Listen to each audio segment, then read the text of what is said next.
Hey guys, today I'm going to be doing the How I Read tag. I was tagged by a few people. Firstly, I was tagged by Heather over at Bookables, and secondly, I was tagged by Jamie and Mr. Cool Cat Jeff at Irma Hergerd Burks. I can't say it. I will leave a link to both of their channels down below. Jeff really likes shout-outs, so Jeff, this is your shout-out. You are very cool.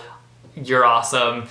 Give yourself a pat on the back for being Jeff. So let's do this tag, shall we? Yeah! Question number 1, how do you find out about new books to read? What I usually do to find new books is that I will take a book that I love, like The Archived or Miss Peregrine's Home for Peculiar Children, and I will scroll down to the section that says customers who also bought this item bought, and it'll have a list of books, and I usually just like scroll through those books and will look at the covers, because I am a person that buys books based on the covers a lot of the time.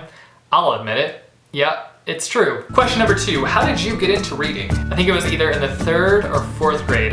I saw one of my friends reading A Series of Unfortunate Events, and for some reason I was just so jealous in that moment. I wanted to read that book because it looked so interesting, and so I went home and I begged my mama to let me go get that book, and I ended up getting the book, and I read it, and I loved it so much, and then for Christmas that year I got like the rest of the series, not all the series, but like up to book 7 or something. I read them and I loved them, they were so good. Question number 3, how has your taste in books changed as you've gotten older? I really don't feel like my taste in books have changed that much. Obviously I like reading mostly young adult now, and back then I read more children's literature, but I think that my tastes have kind of stayed the same. I mean, I read really creepy books when I was a kid, like A Series of Unfortunate Events. Not necessarily the creepiest book out there for children, but it definitely has kind of a creepy tone to it. But I feel like I still read really creepy books today, so not much has changed. Question number 4, how often do you buy books? Too often, but that's okay because I love supporting the book industry. It's important to support the book industry and to support some of our favorite authors. But I would say that I go book shopping like 3 times a month, whether it be on Amazon or the Book Depository or in a physical bookstore like Barnes & Noble. Question number 5, how did you get into booktubing? I found out about the booktube community through Kaylee Hyde. She had made a few videos about the booktube community, and I think that she made a blog post about it too or something, but I wasn't aware that there was like this community full of people talking about books, and so I immediately looked up some book hauls, book reviews and whatnot, and I became obsessed very quickly, and I had to join in because all these people were having fun talking about books, and I wanted to have fun talking about books too.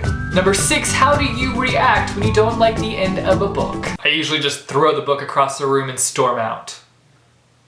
Just kidding. It can be very aggravating when you don't like the end of a book because you spend so much time invested in the story and the ending is just not what you wanted it to be. It can be very upsetting. So I definitely get upset and I get frustrated, and I probably vent to one of my bookish friends. Question number 7, how often do you take a little sneaky peeky at the end of the book?